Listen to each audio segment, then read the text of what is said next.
జగన్మోహన్ రెడ్డి ఒక్క జీవో ద్వారా 40,000 ఎకరాలు కొట్టేశాడు. ఎస్, మీరున్నది నిజమే. జగన్మోహన్ రెడ్డి ఒక్క జీవో తెచ్చి దాదాపుగా 40,000 ఎకరాల పేదల భూములను, ముఖ్యంగా దళితుల భూములను కొట్టేశాడు. అసైన్డ్ ల్యాండ్స్ను ఏదైతే యాజమాన్య హక్కులు కల్పిస్తూ జగన్మోహన్ రెడ్డి 596 జీవో తెచ్చాడో ఆ జీవో వెనక భారీ కుట్ర జరిగింది. ఈ 40,000 ఎకరాలు కూడా కేవలం 6 నెలల వ్యవధిలోనే చేతులు మారాయి. అందులో ఎన్నికలు దగ్గర పడిన సమయంలో దీన్ని మరింత వేగవంతం చేసి భూములను విజయవంతంగా కొట్టేశారు. దీనికి కలెక్టర్ల మీద లేకపోతే ఇతర రెవెన్యూ శాఖ అధికారుల మీద తీవ్రస్థాయి ఒత్తిడి తెచ్చి, అంటే వాస్తవాలను కూడా పరిశీలించకుండానే అనేక చోట్ల రిజిస్ట్రేషన్లు కూడా జరిగాయి. ఈ విషయం వెల్లడించింది కూడా ఎవరో కాదు, నాడు జగన్మోహన్ రెడ్డితో అంటగాగినటువంటి రిజిస్ట్రేషన్ శాఖ ఐజీ రామకృష్ణ. వాస్తవానికి ఇప్పుడు మనం మాట్లాడుకునే ఈ ఏదైతే ఆ రిజిస్ట్రేషన్ ఉందో, ఈ రిజిస్ట్రేషన్లు చెయ్యాలి అని చెప్పి జీవోలు విడుదల చేసిన వ్యక్తి ఈ ఐజీ రామకృష్ణే. ఈయన ఆధ్వర్యంలో జీవోలు విడుదల చేస్తేనే ఆ అధికారులు కానివ్వండి, వైసీపీ నేతలు కానివ్వండి 40,000 ఎకరాలు కొట్టేశారు. పేదల భూములను అతి కారు చౌకగా కొట్టేశారు. దీనికి ఏం చేశారు, 2023 కంటే 20 ఏళ్ల ముందు, అంటే ఆ తేదీకి 20 ఏళ్ల ముందు కేటాయించినటువంటి అసైన్డ్ ల్యాండ్స్ ఏవైతే ఉన్నాయో వాటిని అమ్ముకోవచ్చు. వాస్తవానికి జీవో తీసుకురావడానికి, వాస్తవానికి ఇది ఒక క్విట్ ప్రోకో. జగన్మోహన్ రెడ్డి అంటాడు కదా క్విట్ ప్రోకో అని, అలాగే ఇది ఒక క్విట్ ప్రోకో. ఏంటి అంటే ఈ చట్టం తీసుకురావడానికి ముందే అతిపెద్ద కుట్ర జరిగింది. ఎవరైతే దళితులు ఉన్నారో, ఈ అసైన్డ్ భూములు ఉన్నాయో వారి నుంచి ముందుగానే ఒప్పందాలు చేసుకున్నారు. ఇందులో మాజీ సీఎస్గా ఉన్నటువంటి జవహర్ రెడ్డి, ఆయన కొడుకు కూడా ఇందులో ఉన్నారు. గతంలోనే జనసేన నేత మూర్తి యాదవ్ అనేక ఆరోపణలు చేశాడు. ఈ రోజుకి కూడా దాని మీద వాళ్ళు సమాధానం చెప్పలా. తదుపరి విచారణ అయితే జరుగుతుంది. ఇదేమి ఇక్కడితో ఆగిపోలా, అసలు కాదు ఇప్పుడే మొదలు కాబోతుంది. వీళ్ళు ఏం చేశారంటే ఈ జీవో వస్తుందని తెలిసి ముందుగానే ఈ అసైన్డ్ భూములు కొనుగోలుకు ఒప్పందం చేసుకున్నారు. సాధారణంగా ఎప్పుడైతే దీనికి యాజమాన్య హక్కులు లేవో అప్పుడు రేట్లు ఉండవు, తక్కువ రేట్లు ఉంటాయి. ఎకరం మహా అయితే 20,000కి, 50,000కి, లక్షకి, లక్షన్నరకి, 2 లక్షలకి, అంతకంటే తక్కువే ఉంటాయి. సో ఇలాగా అసైన్డ్ భూములను తక్కువ రేటుకి ముందు ఒప్పందం చేసుకున్నారు పత్రాల మీద. సో నాకు ఇంతకు ఇన్ని ఎకరాలు ఇవ్వడానికి అంగీకారం అని ఒప్పంద పత్రాలు చేయించుకుని రెడీగా పెట్టుకున్న తరువాత అంతా సెటిల్ అయిపోయింది, అన్నీ మేము రెడీగా పెట్టుకున్నామన్న తర్వాత అప్పుడు జీవో విడుదల చేశారు. ముందే జీవో విడుదల చేస్తే దాని రేట్లు పెరిగిపోతాయి, తర్వాత పోటీకి వచ్చే వాళ్ళు ఉంటారు. కాబట్టి ముందే వైసీపీ నేతలు, కీలక అధికారులు, ఇందాక చెప్పినట్టుగా జవహర్ రెడ్డి కూడా అందులో ఉన్నాడు, ముందుగానే భూములను దగ్గర పెట్టేసుకుని జీవో విడుదల చేసిన తర్వాత వీళ్ళని రిజిస్ట్రేషన్ శాఖకు తీసుకెళ్ళిపోయి రిజిస్ట్రేషన్ చేయించేసుకున్నారు. ఆ జీవో ఉద్దేశం ఏంటి, 20 ఏళ్లకు ముందున్నటువంటి భూములను యాజమాన్య హక్కులు కల్పించవచ్చని చెప్పి 596 జీవో విడుదల చేశారు. అలాగే 22A నిషిద్ధ జాబితా అంటాం మనం, చుక్క భూములు అంటారు, చాలా చోట్ల చుక్క భూములు అంటారు లేదా నిషిద్ధ జాబితా అంటారు. దాని నుంచి 9 లక్షల ఎకరాలను జగన్మోహన్ రెడ్డి తొలగించేశాడు నిషిద్ధ జాబితా నుంచి. వాస్తవానికి నిషిద్ధ జాబితాలో ఉన్నటువంటి భూములు రిజిస్ట్రేషన్లు కావు. ఇవి అసైన్డ్ భూములు, ఎవరికి ఇచ్చారో వారే అనుభవించాలా. ఇవి వేరొకరు రిజిస్ట్రేషన్ చేయించుకోవడం కుదరదు. రిజిస్ట్రేషన్ శాఖలో కూడా అక్కడ చుక్క భూముల కింద చూపిస్తాయి కాబట్టి వాటిని రిజిస్ట్రేషన్ చేయరు. కానీ జగన్మోహన్ రెడ్డి ఒక జీవో ద్వారా 9 లక్షల ఎకరాలను బయటికి తెస్తే అందులోని 40,000 ఎకరాలనే వీళ్ళు కొట్టేశారు. జగన్మోహన్ రెడ్డి ఓడిపోయాడు కాబట్టి సరిపోయింది, కానీ మళ్ళీ ఒకసారి గెలిచుంటే ఈ 9 లక్షల ఎకరాలు కాసేతురు. మొత్తం వైసీపీ నేతలందరూ కూడా ఈ 9 లక్షల ఎకరాలు కూడా స్వాధీనం చేసుకుందరు ఏదో ఒకటి చేసి. సో ఇది వైసీపీ చేసినటువంటి భారీ కుట్ర. దీని ఫలితంగా 40,000 ఎకరాలు, దీని మీద కూడా విచారణ జరగాల. మళ్ళీ ఈ నివేదిక ఎవరో చంద్రబాబుకు అనుకూలంగా ఉన్న వాళ్ళు ఇవ్వటం కాదు. జగన్మోహన్ రెడ్డి హయాంలో ఎవరైతే 596 జీవో విడుదల చేసి నిషిద్ధ జాబితాలో భూములు తొలగించి మెమోలు ఇచ్చి రిజిస్ట్రేషన్లు చేయమని కలెక్టర్లకు ఆదేశాలు ఇచ్చిన ఐజీ రామకృష్ణ ఉన్నాడో ఆయనే చెప్పాడు ఏమని, ఈ 6 నెలల్లో 40,000 ఎకరాలు చేతులు మారాయి అని. సో దీనికి సంబంధించిన వార్త కూడా ఒకటి వచ్చింది, ఒకసారి చూద్దాం.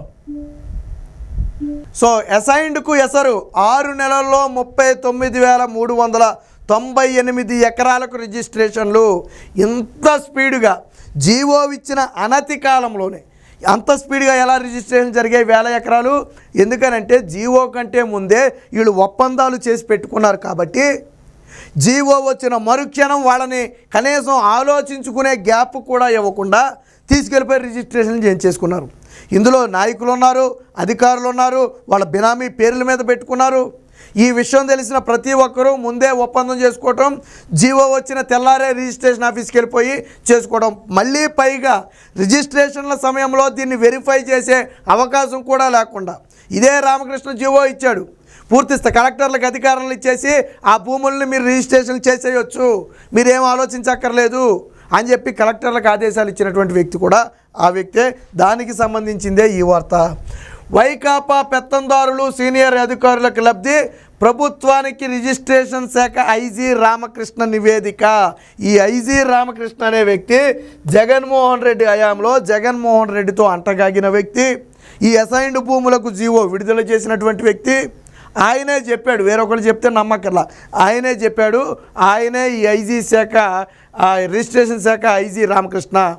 596 జీవో అమలు తాత్కాలికంగా నిలిపివేతపై చర్చ. సో ప్రస్తుతానికి ఇది పూర్తిగా అవకతవకలమయమైన నేపథ్యంలో ఎవరైతే దళితులు ఉన్నారో, అసైన్డ్ భూములు కలిగి ఉన్నారో వారి నుంచి భూములు లాగేసుకు, వాస్తవానికి ఎందుకు ఇవి నిషిద్ధ జాబితాలో ఉంటాయి, ఎందుకు వీటికి యాజమాన్య హక్కులు ఎవరంటే ఇలా అమ్మటం మొదలు పెడితే భూములన్నీ పెత్తందారుల చేతిలోకి వెళ్ళిపోతాయి. అప్పుడు మళ్ళీ వీరికి బ్రతుకు తెరువు కష్టమైపోతుంది. వాస్తవానికి వాళ్ళకి ఆ భూములు ఇచ్చింది ఎందుకంటే వాళ్ళు వాళ్ళ కుటుంబాలు బ్రతకడం కోసం, అందుకోసం ఇచ్చినటువంటి భూములు. వాళ్ళు ఏదో కారణం చేత భూములు అమ్మేసుకుంటే తర్వాత వాళ్ళు తిరిగి మొదటికే వచ్చే పరిస్థితి. సో వాళ్ళ కాళ్ళ మీద వాళ్ళు నిలబడలేని పరిస్థితి. కాబట్టే ఆ భూములు ఎవరూ కొనకూడదని చట్టాలు చేయటం జరిగింది. దాన్ని తుంగలో తొక్కి ఈరోజు లేదు దళితుల భూములు కూడా మాకే కావాలి, ఎందుకంటే కారు చౌకయ్యి. ఇప్పుడు ఒక ల్యాండ్ ఉందండి, ఎకరం 40 లక్షలు చేద్దానుకో, అసైన్డ్ భూమి ఎంత 2 లక్షలు 3 లక్షలు కూడా చేయదు ఒక చోట. ఇంకా లక్ష ఇచ్చినా ఆశ్చర్యపోవాల్సిన అవసరంలా, అంత చీప్గా ఉంటాయి అసైన్డ్ భూములు. మళ్ళీ అవి ఎక్కడుంటే మెయిన్ స్థలాల్లో ఉంటాయి, హైవేలు పక్కనో లేకపోతే ఆ కీలకమైనటువంటి ప్రాంతాలకు దగ్గరలోనో అవి ప్రధానంగా ఉంటాయి. అంటే ఖరీదు ఎక్కువైనటువంటి భూములు అవి. కానీ అసైన్డ్ భూములు ఎవరు ఏం చేయలేరు. అందుకనే జీవో నెంబరు 596 తెచ్చి ముందుగానే ఒప్పందాలు చేసేసుకుని ఈ జీవోను విడుదల చేయటం, ఒప్పందాల ప్రకారం తీసుకెళ్ళిపోయి రిజిస్ట్రేషన్ చేయించేసుకోవటం. ఎంత భారీ కుట్రకు తెరదీశారు. ల్యాండ్ టైటిలింగ్ యాక్ట్ కూడా వచ్చుండుంటే ఇక నిజంగానే మన భూములకు రక్షణ లేకుండా పోయేది. పేదలకు కేటాయించిన అసైన్డ్ భూములను వైకాపా నేతలు సీనియర్ అధికారులు కొట్టేశారు. ఈ భూములకు యాజమాన్య హక్కులు కల్పిస్తారని ముందే పసిగట్టిన నేతలు అధికారులు పేదలతో ముందస్తు ఒప్పందాలు చేసుకుని ఆ భూములను కారు చౌకగా కొనేశారు. అంటే ఒక రకంగా ఇక్కడ ఇన్సైడ్ ట్రేడింగ్కి పాల్పడి విలువైన 1000 ఎకరాల భూములను సొంతం చేసుకున్నారు. అంతేకాదు నిషిద్ధ జాబితా 22A ఉన్నటువంటి 9 లక్షల ఎకరాల భూములను కూడా జాబితా నుంచి తొలగించారు. ఈ తొలగించిన జాబితాలోనే ఈ 9 లక్షల ఎకరాల్లోనే ఇప్పుడు మనం చెప్పుకునే ఈ 40,000 ఎకరాలు కూడా ఉన్నాయి. వాటిని ఈరోజు కాజేయడం జరిగింది. 6 నెలల్లోనే కానిచ్చేశారు. రిజిస్ట్రేషన్ శాఖ ఐజీ రామకృష్ణ తాజాగా ఈ విషయాలన్నిటితో కూడా ప్రభుత్వానికి నివేదిక ఇస్తే ప్రభుత్వం కూడా ఆశ్చర్యపోయిందంట. 6 నెలల్లో 40,000 ఎకరాల రిజిస్ట్రేషన్ ఎలా చేశారు బాబు? ఆల్రెడీ జీవో వచ్చిన తర్వాత అంత ఈజీగా రిజిస్ట్రేషన్లు అవ్వవు, దానికి పోటీ పెరుగుద్ది కదా, అమ్మేవాళ్ళు కూడా కొంచెం సంకోచిస్తారు కదా, ఎప్పుడైనా అమ్ముకోవచ్చని, ఒకేసారి ఎందుకు అమ్ముకుంటారు అని చాలామంది ఆశ్చర్యపోతే అసలు విషయం అర్థమైంది ఏంటంటే, సార్ ఇవి జీవో వచ్చాక కొన్నాయి కాదు, జీవో రావటానికి ముందే ఒప్పందం చేసుకున్నాయి, అందుకనే ఈజీగా కొనగలిగారు. అంతే తప్ప జీవో వచ్చిన తర్వాత ఇన్ని ఎకరాలు రిజిస్ట్రేషన్లు జరిగినది కాదు అని చెప్పి చాలా స్పష్టంగా చెప్పారు. అంటే ఒక పగడ్బందీగా హడావిడిగా రిజిస్ట్రేషన్లు సాగించేందుకు 2023 జూలై 31వ తేదీ నేటి కంటే 20 ఏళ్ళు ముందున్న అసైన్ చేసిన వ్యవసాయ భూములను అమ్ముకునే వెసులుబాటు కల్పిస్తూ గత ఏడాది అక్టోబర్ 27న వైకాపా ప్రభుత్వం గెజిట్ నోటు జారీ చేసింది. దానికి అనుగుణంగా మార్గదర్శకాలు ఇస్తూ 596 జీవోను కూడా విడుదల చేసింది. క్షేత్రస్థాయిలో అధికారులు కొర్రీలు పెట్టకుండా ఉండేందుకు రిజిస్ట్రేషన్ శాఖ ఐజీ ఈ ఏడాది జనవరిలో 3 మెమోలు కూడా విడుదల చేశారు. సో ఆ పాపం కూడా ఈయనక రామకృష్ణ పాపమే. అది కూడా ఏంటంటే క్షేత్రస్థాయిలో అధికారులు ఏదైనా ఆంక్షలు పెట్టి వీటి రిజిస్ట్రేషన్లు అడ్డుకుంటారేమోనని ఈ జనవరిలో అంటే ఎన్నికలకు ముందు ఈ జనవరిలో కూడా 3 మెమోలు ఇచ్చాడంట హడావిడిగా. ఏమని? మీరు కొర్రీలు పెట్టొద్దు, రిజిస్ట్రేషన్లు ఆపొద్దు, రిజిస్ట్రేషన్లు చేసేయండి అని చెప్పి జీవో మెమోలు కూడా జారీ చేశారు.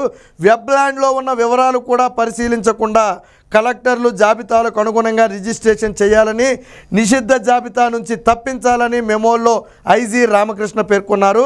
కేవలం నంద్యాల, పుట్టపర్తి, రాయచోటి ఈ మూడు రిజిస్ట్రేషన్ కార్యాలయాల్లో 25,000 ఎకరాల రిజిస్ట్రేషన్ జరిగింది. కేవలం 3 రిజిస్ట్రేషన్ కార్యాలయాల్లో 25,000 ఎకరాలకు రిజిస్ట్రేషన్ అయితే జరిగింది. ఇక విశాఖలో 860 ఎకరాలు, విజయనగరంలో దాదాపు 109 ఎకరాలు, ఇక మిగిలిన ప్రాంతాల్లో మిగిలినవి మొత్తంగా 39,398 ఎకరాలు అయితే రిజిస్ట్రేషన్ జరిగింది. ఇందులో ప్రధానంగా ఇప్పుడు మాజీ సీఎస్గా ఉన్నటువంటి ఎవరైతే జవహర్ రెడ్డి ఉన్నాడో ఆయన కూడా విశాఖలో ఒక 100 ఎకరాలు సుమారు ఆయన కొడుకు ఇలాగే ముందుగానే దోచుకుని వాటి మొత్తాన్ని జీవో 596 వచ్చిన తర్వాత రిజిస్ట్రేషన్ చేయించారు. అది వాళ్ళ బినామీ పేర్ల మీద చేయించారో లేదా వీళ్ళ పేరు మీద చేయించారో మనకైతే తెలియదు. కానీ జనసేన నేత మూర్తి యాదవ్ ఆధారాలతో సహా బయటపెట్టాడు.